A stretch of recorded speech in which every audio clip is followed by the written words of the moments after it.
A vocação ela é uma descoberta de cada dia, até mesmo durante o processo de formação no seminário, a gente vai descobrindo, vai amadurecendo, crescendo e entendendo o chamado de Deus na nossa vida.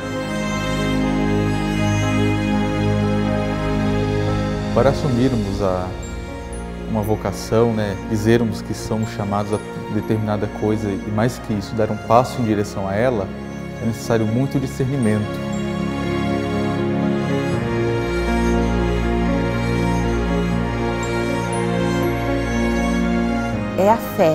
É a fé que vai orientar, é a fé que vai dar força para superar dificuldades, para enfrentar desafios, porque a pessoa que quer responder bem ao chamado de Deus, ela encontra muitos desafios.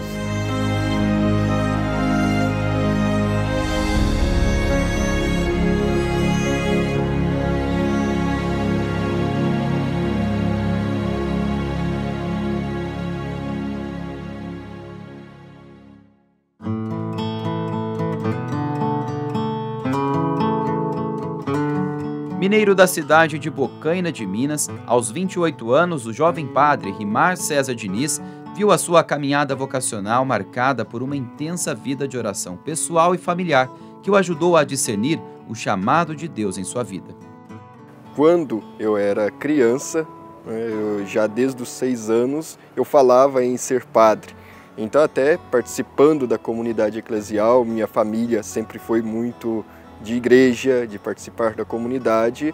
Então, nesse ambiente, eu comecei a brincar até de celebrar a missa, E aí fui cultivando esse carinho pela igreja e entendendo, claro, a clareza do chamado vocacional, ela acontece durante o processo de formação, é um tempo, A cada dia a gente vai descobrindo.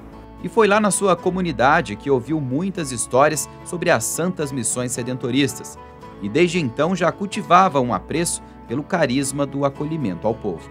Encantado pelo jeito de pregar, pela acolhida, meus pais, meus avós sempre falaram das missões populares que aconteceram há alguns anos na minha cidade, E como eu falava desde criança em ser padre, eu dizia, eu quero ser padre como aqueles que trabalham em Aparecida.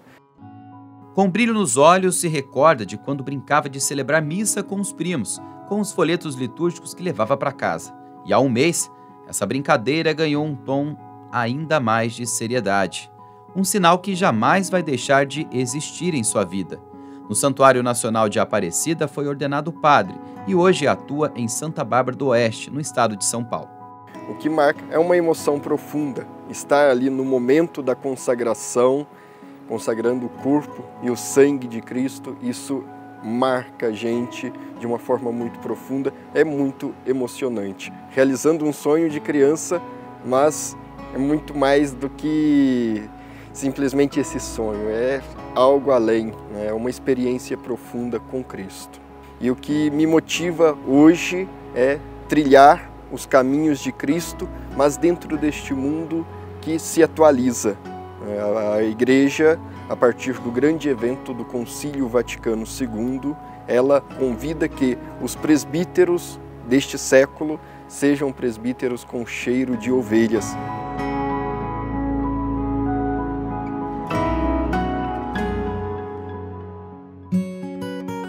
A formação de um padre começa com a entrada no seminário, numa etapa conhecida como propedêutico. É uma fase de preparação, de conhecimento e também o início da formação de um candidato ao presbitério. Agora nós vamos conhecer uma parte da rotina deles e que muita gente nem sabe que ela existe. Essa é a turma do primeiro ano do propedêutico do Seminário Redentorista Santo Afonso. O professor Jocirley é o coordenador do curso, que prepara os jovens que pretendem ingressar no meio acadêmico. O primeiro desafio é encarar os 3 anos da Faculdade de Filosofia. São as disciplinas de linguagens humanas, língua portuguesa, literatura, gramática, redação, inglês e ciências da natureza também, ciências humanas, matemática, todas as disciplinas. Diante das atividades que eles fizeram aqui, simulado, provas e outras atividades, a gente vai diagnosticando tá? E fazendo esse trabalho também diariamente com os alunos do seminário, para que eles busquem um equilíbrio correto para essa formação ser uma formação realmente completa. Padre José Roberto é o diretor do Seminário Santo Afonso, na cidade de Aparecida. O local é a primeira residência de um seminarista que ingressa na formação para se tornar um missionário redentorista. O jovem que chega para a pastoral vocacional, o nosso primeiro passo é ajudar esse jovem a olhar para ele e se descobrir vocacionalmente. Ajudar ele a olhar e dizer o que eu estou fazendo aqui. E esse processo ele leva 1 ano, 2 anos mais ou menos, que nós acompanhamos esse candidato, né? O segundo passo é ajudar o jovem a conhecer o nosso carisma redentorista e não ficar preso só no nosso carisma, mas também ajudar a conhecer os outros carismas, quem sabe até mesmo a conhecer o trabalho daqueles que estão nas suas dioceses, ajudar ele também a conhecer o trabalho que os padres diocesanos realizam na sua diocese. A gente quer que, é claro, o candidato fique conosco, que ele vivencie o carisma redentorista e futuramente seja um missionário redentorista. Mas se lá na frente, depois desse primeiro processo, ele dizer que não, que ele se identifica como, por exemplo, para a vida contemplativa. Também esse é o nosso trabalho, porque vocação ela é para a igreja e é por isso que nós estamos aqui. Esse tempo é justamente para que a pessoa continue, porque ele não faz o discernimento só quando ele decide vir para o seminário. Mas a opção dele é, como que diz, renovada a cada dia. E aí ele vão acrescentando outros elementos, de modo que aí vai solidificando nele essa convicção. Não, é realmente isso que eu quero, essa vocação que eu quero abraçar, né?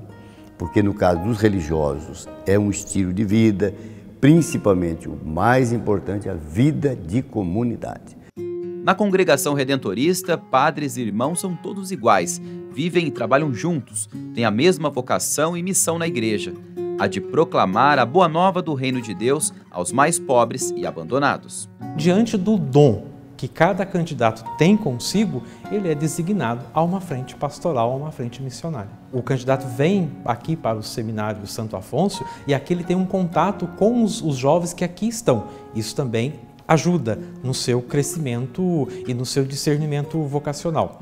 No decorrer do ano, 4, 5 encontros acontecem para que esse jovem, então, se descubra agora inseridos, né, mesmo que seja um final de semana, inserido dentro de uma vida junto com os seminaristas, né? Além desses encontros vocacionais, nós temos outras atividades. O Secretariado Vocacional tem uma plataforma dele que fala um pouco, dentro dessas atividades, que fala um pouco do carisma redentorista. É como se fosse assim uma catequese que o jovem, lá na sua casa, online, ele vai realizando.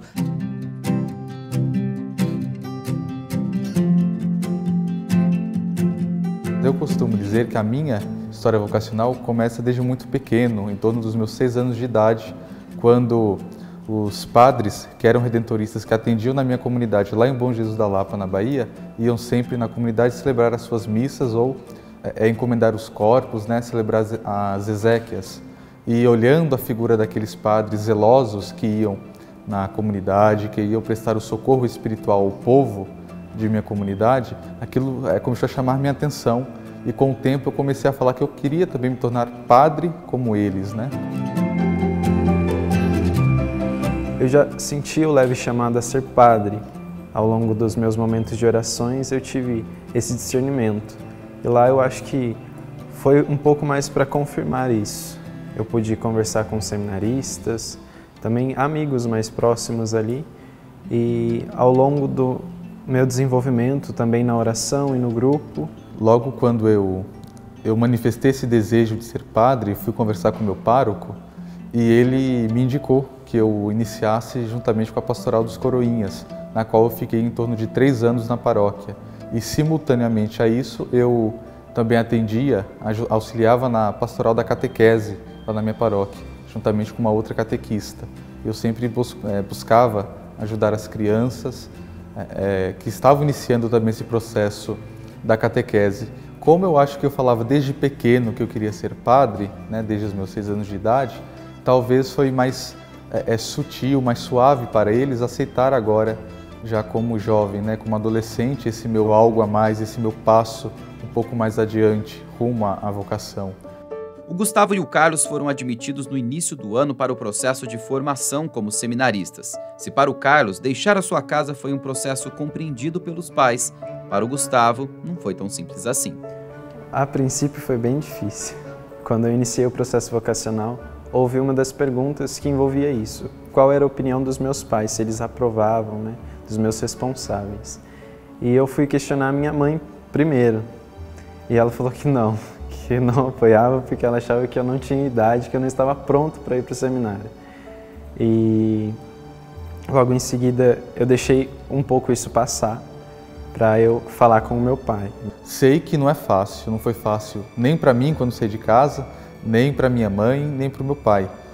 Mas graças a Deus eu tive muito apoio deles e nunca fizeram nenhuma objeção a respeito, pelo contrário, sempre me deram muito apoio. Graças a Deus estou aqui e eles me apoiam bastante nisso. Aos poucos, a convivência comunitária com a nova família vai se estendendo para a formação de novos vínculos. A princípio nós chegamos aqui cheio de expectativas, porém quando nós vivemos aquilo que nós sempre pensamos que éramos, é um pouco diferente tudo aquilo que nós começamos a viver.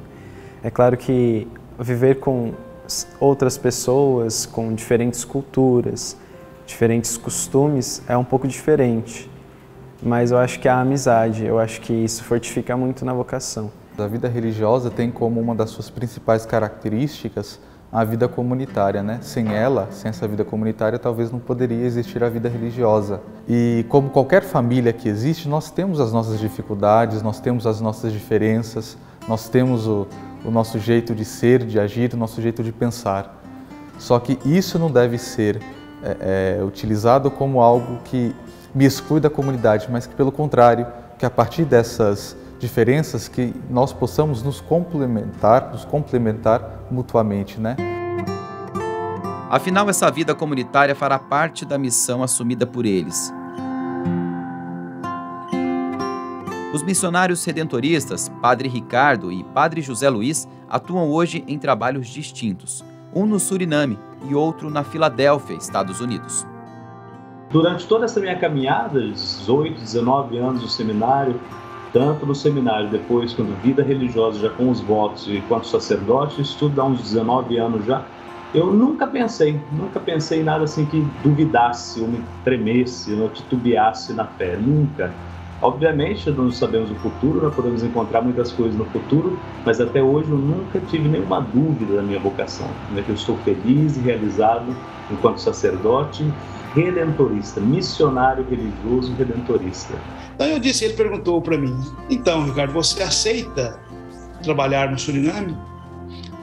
Naquele momento, eu olhei nos olhos do Inácio e disse, padre, eu sou redentorista para trabalhar onde for preciso, onde a congregação necessitar de mim, para que eu possa, a partir da minha condição, a partir da minha humanidade, testemunhar o Redentor. Às vezes eu paro e fico a pensar, e sem perceber me vejo a rezar, e o meu coração se põe a cantar para a Virgem de Nazaré. E quando eu chegava em casa, sempre me ajoelhava na beiradinha da cama e rezava 3 Ave Maria para Nossa Senhora Aparecida. E a devoção da minha família era Nossa Senhora Aparecida. E rezávamos o terço juntos e tudo. Então eu ia à missa todos os domingos com meu pai. E daí, um dia, quando eu já tinha lá 7 anos, eu vi uma irmã servindo a igreja. Ela leu a primeira leitura. Aí eu falei, ai, é isso que eu queria ser. E foi aos 13 anos que a menina Geni, a 5ª filha de uma família de 11 irmãos, deixou Andradas, sua cidade natal em Minas Gerais, para morar com as freiras em Cafelândia, no Paraná, para viver o aspirantado. Hoje é a atual superiora na residência da Congregação das Irmãs do Sagrado Coração de Jesus, em Aparecida. na comunidade, a gente aprende muitas coisas, né? Conviver com as irmãs. E nós sabemos que os pilares da vida religiosa, a vivência comunitária, espírito de oração e essa ajudar uma outra que faz a gente crescer. Com a irmã Brígida, o convite para a vida consagrada veio quando também era muito menina. Foi o dia que a minha irmã mais velha, que foi para a congregação, a minha família, meus pais, meus avós, minhas irmãs, era família grande, fomos todos entregar a minha irmã na casa das irmãs. E lá a irmã perguntou para todas as minhas irmãs, tem mais duas mais velhas do que eu, quem queria também ser freira. Eu tinha 7 anos e falei, eu quero. Atualmente, 5 religiosas dividem a mesma casa, entre elas a irmã Pier Paula.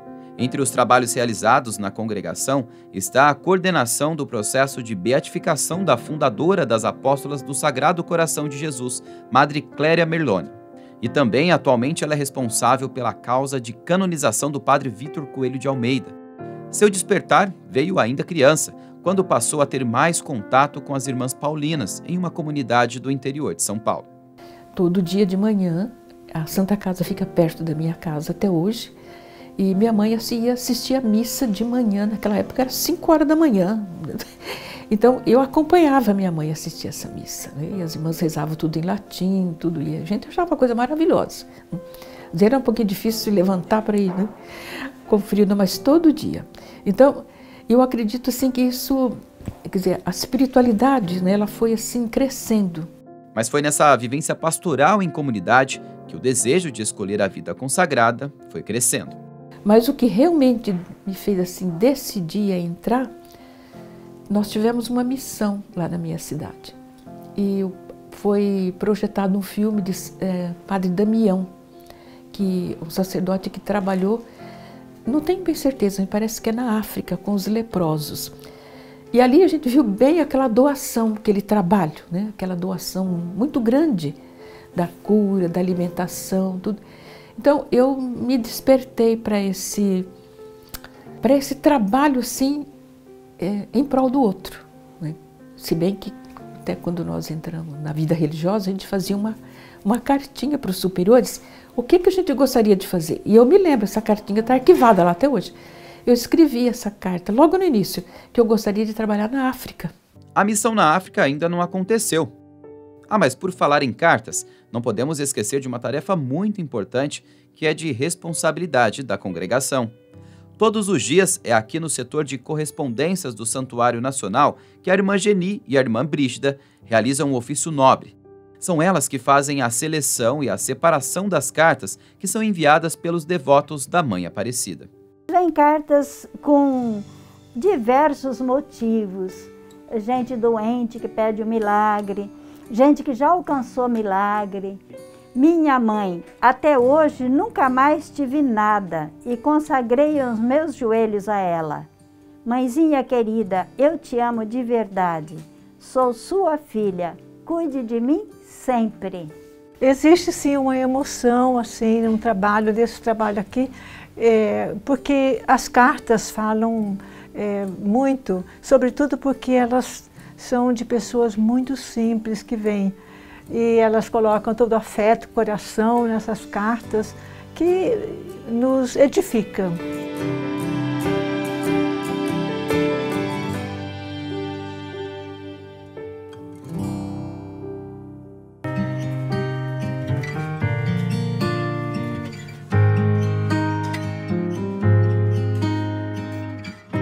Cada família religiosa tem um dom a oferecer no seio da Santa Igreja. Há 50 anos, o padre Mariano tem sido esse exemplo de doação e serviço ao altar de Deus. Os movimentos remansos representam uma vida vivida sem anseios de entrega, como um verdadeiro Cristo sacerdote. Ordenado na primeira turma da Congregação dos Oblatos de Cristo Sacerdote, jamais teve dúvida do que serviu de sustento para a vivência vocacional. Então, na mente do fundador, é vigilância e oração para ter a perseverança, né? Sem a vigilância, você cai nos erros de imprensa, de má imprensa, e ideias que ficam na cabeça, né? E sem a oração também você não fortalece, né? O Mosteiro da Sagrada Face é a residência dos assistidos pela congregação que tem como principal carisma cuidar dos sacerdotes e bispos já enfermos ou em idade avançada. A congregação Oblatos de Cristo Sacerdote, palavra latina, né? Obratio, obração, doação, ser presente, colocar-se a serviço. Como Jesus foi o grande oblato do Pai, que ofertou sua vida pela humanidade. Assim nasceu a congregação. Nasceu em Lagoa Santa, Minas Gerais, pertinho de Belo Horizonte, no dia 25 de março de 1955. E de lá para cá, ela tem procurado fazer esse serviço de auxiliar os padres e bispos. O nosso carisma é ajudar, servir os padres e bispos já idosos e doentes. Segundo aspecto, ajudá-los pastoralmente em todos os serviços pastorais e também assumindo paróquias, de preferência nas periferias das grandes cidades. E por último, as missões populares. Padre Sebastião César vai completar 25 anos de sacerdócio em dezembro. Na família dele, dos 4 filhos, 3 são religiosos. Eu tive a vocação, assim, o despertar vocacional, quando tinha 13 para 14 anos. Antes, minha mãe, de vez em quando, me perguntava, você não gostaria de ser padre? Eu dizia, não. Mas depois, um belo dia, a congregação foi trabalhar exatamente na minha cidade natal, Virgínia, sul de Minas, diocese da Campanha. E lá conheci a congregação através de um padre que tornou-se muito meu amigo. E foi exatamente o hábito, o escapulário esvoaçando, vendo a sua alegria, a sua disponibilidade para com a comunidade, aquilo me chamou a atenção. Então, falei com ele, ele me trouxe aqui para conhecer a congregação, isso foi em 1979. Passados 6 meses depois, ou 8, mais ou menos, eu ingressei na congregação, em janeiro de 1980, tinha meus 15 anos de idade. Estou aqui há 41 anos, graças a Deus. A vida religiosa não é fácil, é um grande desafio. Você tem que estar pronto para despojar-se de tudo, colocar-se inteiramente no serviço de Deus, mas vale a pena. Eu não me arrependo. As cruzes são grandes, os desafios são grandes, muitas vezes parece que bate os contratempos da vida ou as tempestades do mar que são muito fortes, mas vale a pena. Desde menino, Leonardo sempre foi muito presente nas atividades em sua paróquia de origem, na cidade de Itumirim, município de Minas Gerais. A experiência profunda com a vida pastoral fez perceber ainda jovem o que Deus reservava para ele. Tendo nascido numa cidade pequena e morando perto da igreja, minha vida foi praticamente dentro dela. Então, desde os 4 anos eu dizia que queria ser padre, fazia procissão, celebrava missa, visitava os doentes. E aos 18 anos eu fui convidado para ser catequista e o desejo voltou a florescer no meu coração. E assim eu iniciei então uma caminhada na igreja mais forte, né, na catequese, e depois fui então procurar um contato vocacional para corresponder aos apelos que eu tinha no meu coração. Então, a princípio, né, era uma ideia mais pastoral. E o nosso trabalho é na dimensão mais do cuidado. E isso satisfaz sim meu coração, né, a gente poder cuidar de outros, cuidar de sacerdotes, né, aqueles que doaram sua vida pela igreja e hoje a gente está podendo fazer um pouquinho, né, o cuidado mesmo. Às vezes é dar banho, é dar remédio, é acompanhar. Então é um cuidado, eu costumo dizer, não no sentido pejorativo, é um cuidado materno ou paterno, no sentido de estar acolhendo, estar cuidando. Então o sacerdote pela teologia da igreja é um outro Cristo. Nós estamos cuidando desse Cristo que se encontra num corpo ferido, machucado, mas de alguém consagrado, alguém que se doou e que entregou o Cristo para nós. Leonardo está a um passo de se tornar sacerdote. Antes de terminar essa entrevista, deixou uma mensagem para aqueles jovens que seguem na busca da descoberta de sua missão. Então vale a pena abrir o coração, se sentir esse chamado, se colocar à disposição. Às vezes a gente ouve cada história de vocação, de ambientes de outras religiões ou de nenhuma religião. Até uma história bonita de Santa Baquita. Ela viveu no Sudão, uma escrava, foi para a Itália e lá ela se converteu ao cristianismo e se tornou religiosa. Então, e chamava Jesus de patrão. Deus era o patrão dela. Então ela converteu aquela experiência de escravidão numa escolha de Deus e consagrar-se, entregar-se a Ele. Então, o jovem hoje que talvez tenha no coração esse desejo deve também se lançar. Embora nem sempre o meio ali tenha favorecido, mas mais dia, menos dia, Deus vai suscitar nesse coração e vai ter alguém para ajudá-lo, né, a dar esse sim, para dar essa resposta. E o primeiro passo, porque se a gente não der o primeiro passo, a gente não caminha, né? Só faz caminho quem caminha.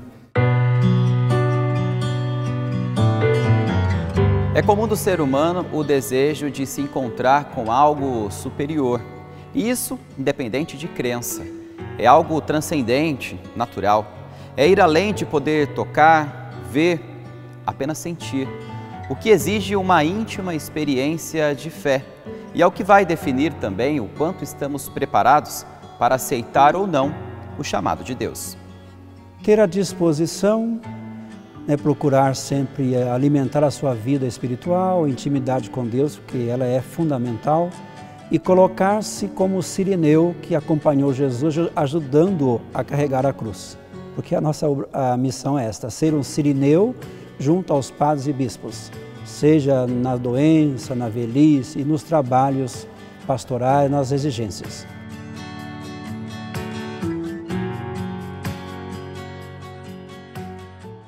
Estamos no mês de agosto e durante a 19ª Assembleia Geral da Conferência Nacional dos Bispos do Brasil, em 1981, agosto foi instituído como mês vocacional. O objetivo era conscientizar as comunidades sobre a responsabilidade no processo de descoberta das vocações. É um tempo forte da gente rezar, celebrar, conversar sobre essa temática que é tão importante e necessária, mas sem esquecer de que a dinâmica vocacional ela acontece durante todo o ano. O bispo referencial da Comissão Episcopal Pastoral para os Ministérios Ordenados e Vida Consagrada da CNBB também explica a diferença entre vocação e profissão. Faço um exemplo. Para ser um bom educador, uma boa educadora, para ser professor, é preciso ter toda a competência profissional, adquirir as habilidades, aprender as técnicas, mas antes de tudo é preciso ter a vocação, sentir-se chamado, ter o dom de ensinar e de aprender. Mas quando a gente fala sobre vocação, no âmbito teológico, na nossa ação pastoral, não é só algo que diz respeito às nossas competências, às nossas habilidades, é muito mais algo que nos identifica.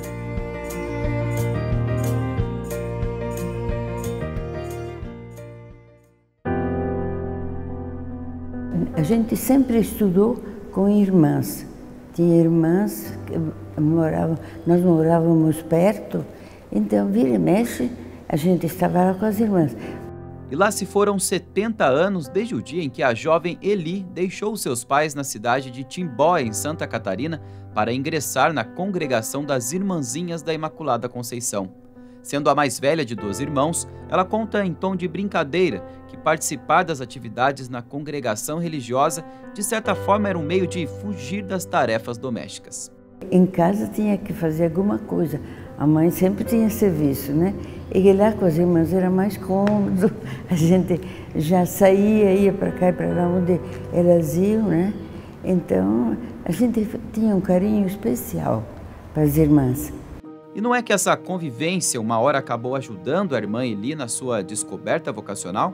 Um dia eu disse para a mãe, mas é tão pertinho, deixa eu ir. Ela não falou nem sim nem não, deixou por minha conta. Aí a irmã mandou dar um recado num outro bairro, bem longe, e a mãe não deixou ir sozinha. Ela mandou que procurasse uma pessoa para ir comigo, que era longe. Aí, nesse dia, eu fui e dormi lá nas irmãs. Não dava mais tempo de voltar, era a pé. Então, dormi lá. Aí, passou um carroceiro e a irmã mandou recado para a mãe, dizer, olha, a filha vai ficar conosco essa noite. E aí fiquei. E gostei demais. A jovem aspirante à religiosa não imaginava que enfrentaria tanta resistência por parte da família. Afinal, a mãe contava com a ajuda dela nas atividades em casa. Para ela, tudo não passava apenas de meras tentativas para que desistisse da ideia de se tornar uma freira. Mas eu pensava que estava me enganando, que não era tanto. tudo para a gente adolescente, a gente acha fácil. E depois eu pensava, se eu ficar em casa, tenho sempre que tomar conta dos irmãozinhos, né? É aquela vida. Então eu ficava pensando, o que eu fico fazendo? Eu tinha um pouco de preocupação disso. Com 12 anos eu já me sentia adulta. Até o dia que eu fiz 12 anos, a mãe falou, você sabe que daqui a mais 12 anos você já é casada, você já tem filhos. E fiquei pensando, meu Deus, mas não é isso que eu quero. E nem eram mesmo os planos de Deus para a senhora, viu, irmã Eli? Com 14 anos, ela, enfim, dava mais um importante passo para trilhar a sua vocação e atender o chamado de Cristo em sua vida. A maior alegria que eu senti quando a mamãe chegou daquela viagem que eu tinha ido depois o avô morreu mesmo, né? Então, ela veio e disse, olha, você vai sim. Vou preparar a tua roupa, você vai com as irmãs. E se você não quiser ficar, volta para casa. E aí o pai meteu o bedelho no meio. Ele disse, olha, a porta está sempre aberta, até de noite, esperando você. Então eu pensei, bom, meu medo era que eles não me quisessem mais. Mas os dois na hora começaram a dar força e dizer que era bom. A Congregação das Irmãzinhas da Imaculada Conceição foi fundada por Santa Paulina em 1890 no sul do Brasil. Fundamentada pelo imperativo evangélico Ide por todo o mundo, elas encontram inspiração e força para uma vida de amor e doação na Eucaristia como centro de suas vidas e em Maria como modelo. Além dos trabalhos pastorais em paróquias e comunidades, as religiosas desenvolvem atividades no âmbito educacional e cuidado com a saúde da pessoa idosa. Atualmente, a irmã Eli reside no Lar Nossa Senhora Aparecida, uma entrega que inspirou novas vocações dentro da própria família. E é bom que você saiba, os 12 irmãos que eu tenho, 6 homens e 6 mulheres. Os homens, 3 padres e as mulheres todas consagradas. Praticamente foi aquilo que eu queria, era tentar a gente caminhar sempre na direção da santidade. Eu achava que Padre e Irmã era santo, então eu achava que precisava.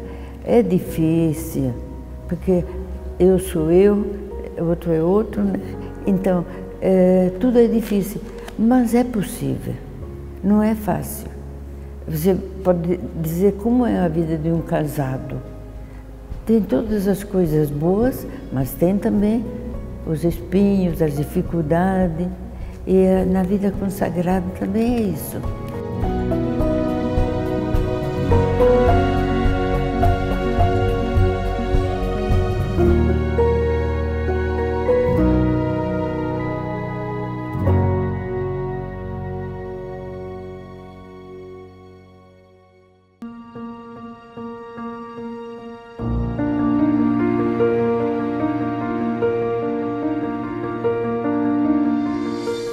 Sempre que falamos de vocação, é comum vir em mente ser padre, ser freira ou ser frei.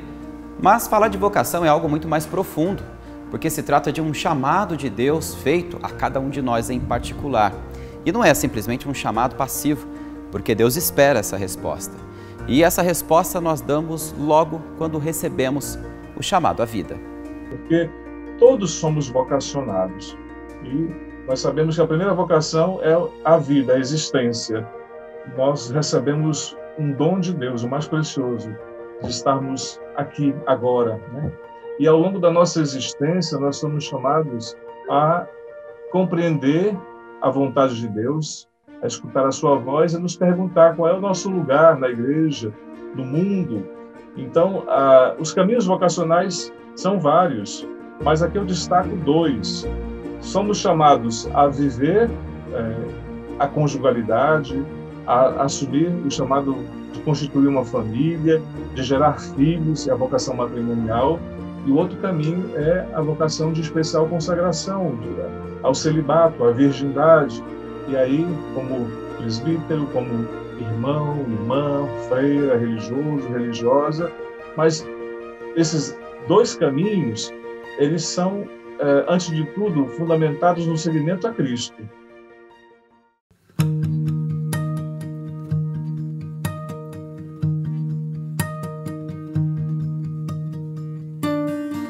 Eu sou natural de Santa Catarina, da cidade de Lages, participava de um grupo de jovens que ajudava num convento franciscano.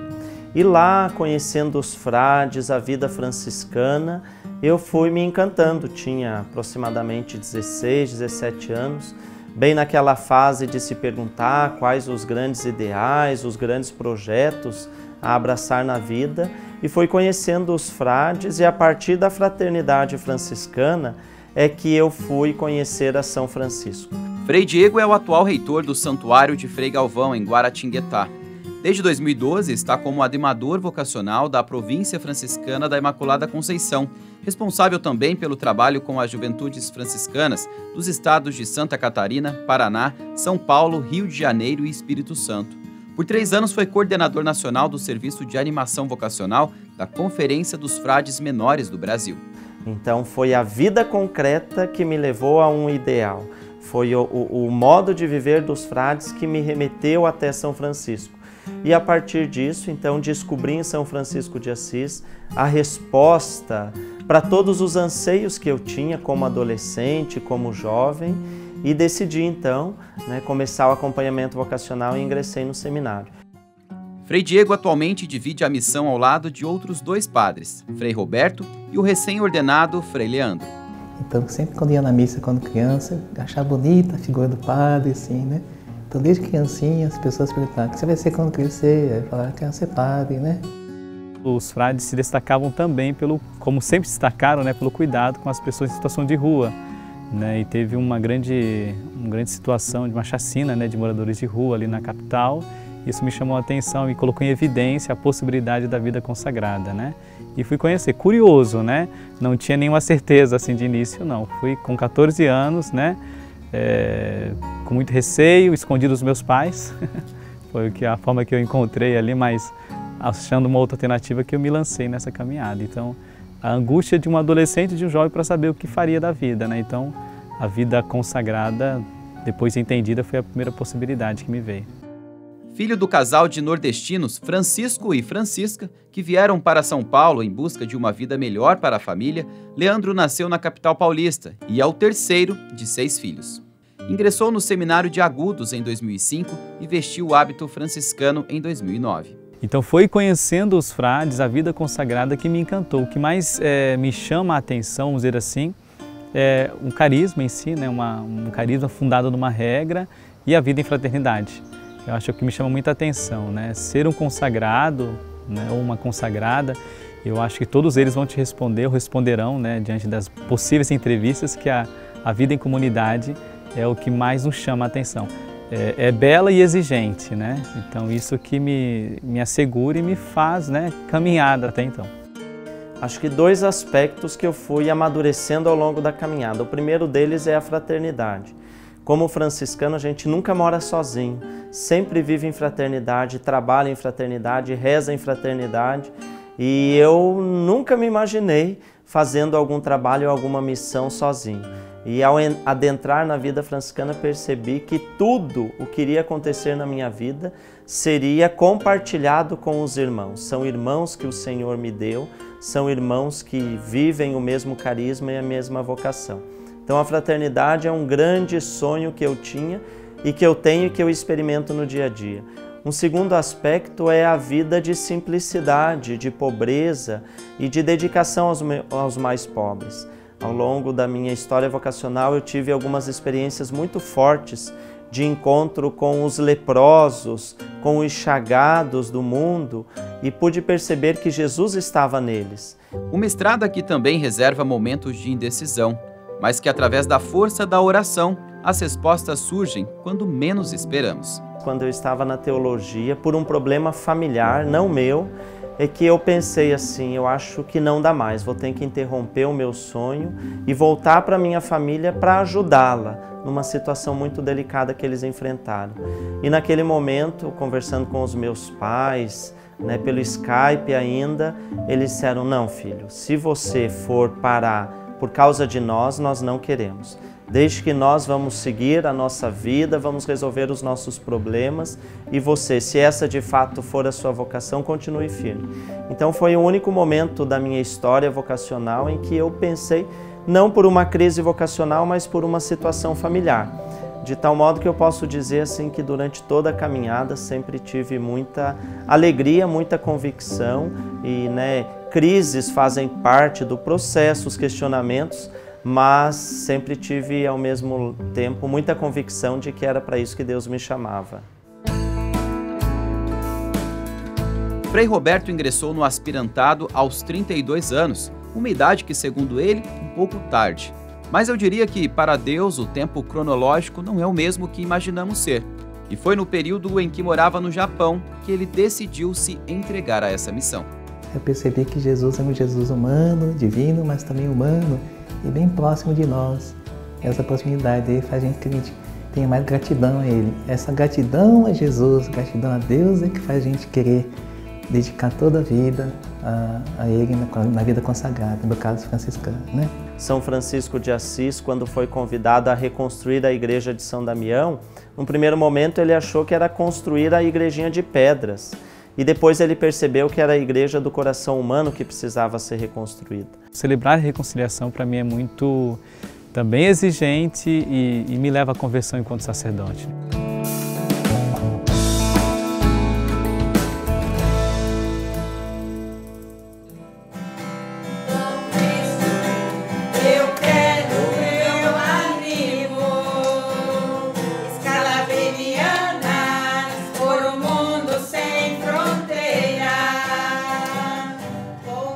A congregação, ela foi fundada na Itália justamente para trabalhar com a migração.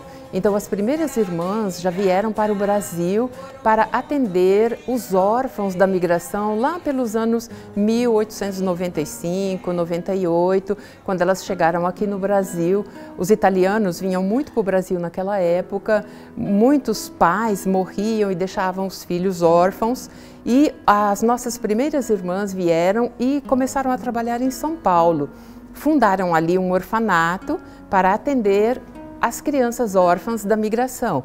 Começaram a atender os imigrantes primeiro, mas depois esse trabalho, essa atenção, esse atendimento foi se estendendo para muitas outras culturas também. Nós estamos presentes em 26 países, em 4 continentes, e nós atuamos na área da saúde, da educação e na área social.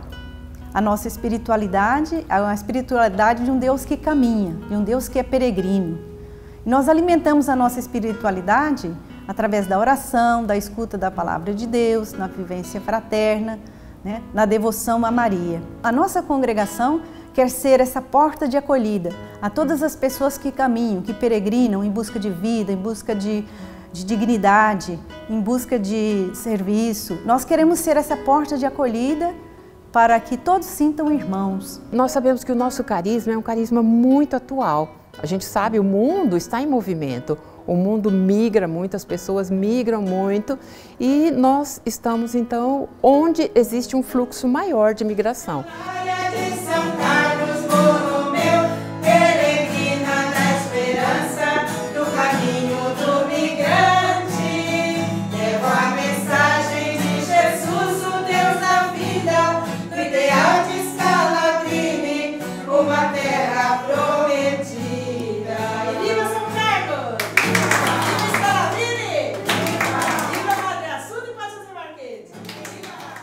Eu estava um dia numa celebração eucarística junto com a minha família, meu pai e as minhas irmãs, e era no mês vocacional, justamente no mês vocacional, mês de agosto, o sacerdote dizia, ele falava, nós podemos comparar o trabalho, a missão de Jesus como uma equipe de futebol.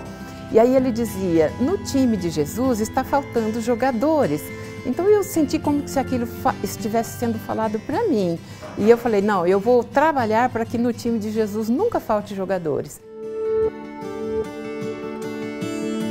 A formação das noviças é um processo, né? E esse processo tem um início.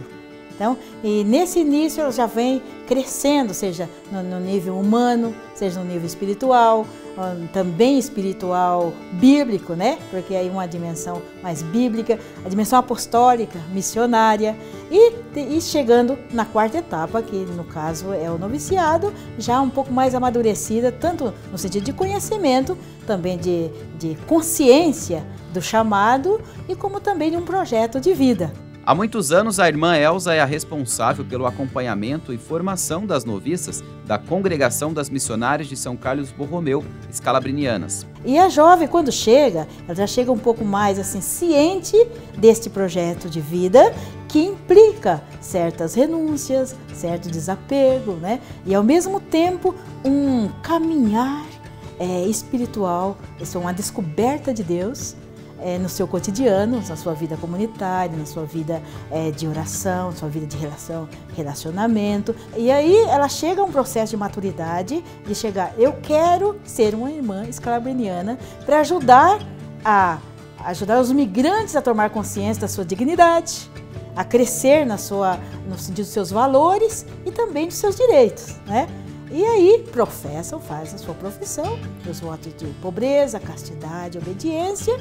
E nesse processo que ela faz de opção e ao mesmo tempo de adesão a esses votos, a esse compromisso, ela também se torna uma grande construtora do reino, né? Da boa nova de Jesus por onde passa. E foi esse testemunho de vida que cativou as jovens Estefânia e Isaura para a vida consagrada, processo que iniciou lá em Moçambique, na África. E o que me cativou foi justamente uma irmã da nossa congregação, né? A irmã Eliane Oliveira. Ela era minha catequista.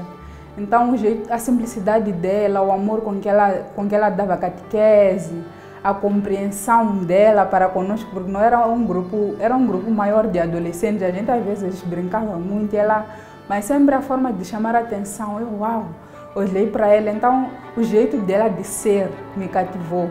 Irmã Estefânia também desempenha o seu trabalho de acolher o peregrino na Sala das Promessas, no Santuário Nacional de Aparecida.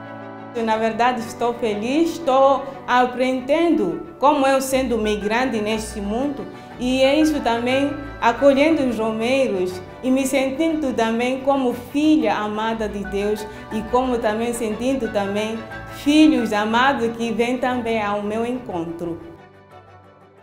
Irmã Maura conta que um dia pensou também em ser professora, mas pelo visto, dentro de uma sala de aula faltaria espaço para quem tinha um mundo pela frente à sua espera. Durante esses anos de vida consagrada, além do Brasil, já realizou missões na Bélgica e na Colômbia, dando assistência a migrantes e refugiados. Muitas vezes os jovens, eles não se despertam, eles não param para escutar, para ver os sinais de Deus na vida. E Deus está chamando, Ele chama de várias maneiras, por intermédio de pessoas, de acontecimentos.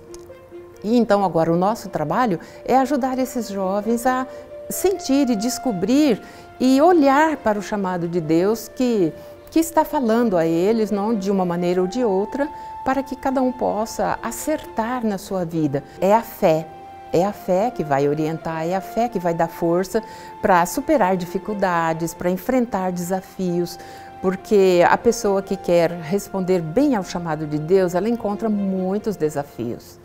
Então, toda hora existem dificuldades, existem até pessoas, acontecimentos dizendo, não, para que você está fazendo isso? Então, nós devemos estar preparados, né, todas as pessoas, e ter essa fé, essa proximidade, essa ligação com Deus, com alguma devoção, porque é importante a fé para manter viva essa necessidade de fazer o bem para o outro. E como fala a Fratelli Tutti, viver em comunidade como irmãs normais, né? Irmãs normais, isto é, que tem as suas dificuldades, os seus desafios, mas também que luta, que busca, com a graça de Deus, superar esses desafios. Então, com as noviças, a gente faz um pouco isso. Então, tenta buscar a razão da nossa esperança, da nossa fé, do nosso amar na gratuidade. Do que é ser missionária na igreja? Porque nós não somos isoladas, nós estamos na igreja e somos igreja, né? E como igreja, nós temos um compromisso desse anúncio, de ser testemunho desse Cristo vivo e não de um Cristo morto e apagado, né? Eu sinto essa alegria, né? A cada dia que eu me encontro com eles, a cada dia a gente descobre que podemos fazer o outro feliz através de pequenos gestos, né? Porque às vezes fica, acho que é coisa grande, mas lá, a cada dia a gente descobre que é num simples bom dia com um sorriso no rosto que você ajuda o outro a se reerguer, num simples gesto de acolher alguém com amor. Aquele Diego adolescente, jovem, cheio de ideal, continua motivando o Frei Diego a todos os dias, né, buscar fazer a vontade de Deus, buscar se doar pelo próximo, buscar encontrar Jesus em todas as pessoas. Aquele Diego de 20 e poucos anos atrás, entusiasmado com a vida franciscana, hoje é mais entusiasmado ainda e mais feliz ainda, porque se há tantos anos atrás eu tinha uma expectativa e não sabia o que eu ia encontrar, hoje eu posso dizer que aquilo que eu sonhava eu encontrei e encontro diariamente aqui na Fraternidade, de tal modo que posso dizer que sou um Frei Diego realizado, um Frei Diego feliz. Eu acho que antes de tudo eu procuro dentro da minha caminhada ser fiel à regra de vida, ao carisma que eu hoje vivo, aos votos que eu fiz, e nessa preocupação eu tento dar o meu testemunho. Né? Muito antes de dizer alguma coisa, eu acredito que a minha preocupação pessoal de vivência do carisma, com todas as exigências, né, que possam vir acerca da vida religiosa, consagrada, a minha primeira preocupação é ser fiel. Então, todo o tempo eu estou pensando nisso, acordo pensando, durmo pensando, até sonho, né, de ser para as pessoas um sinal. Né? Não ser uma pedra de tropeço para ninguém, né? Mas de ser um sinal, né? Uma comunicação de Deus, já que a gente fala de comunicação, né? Poder comunicar com a minha vida essa possibilidade de ser um religioso consagrado ou possibilitar ao jovem que seja um cristão fiel ao batismo. Enfim, a minha preocupação primeiro é viver com fidelidade, com radicalidade. E se dessa vivência nascer um testemunho, louvado seja Deus.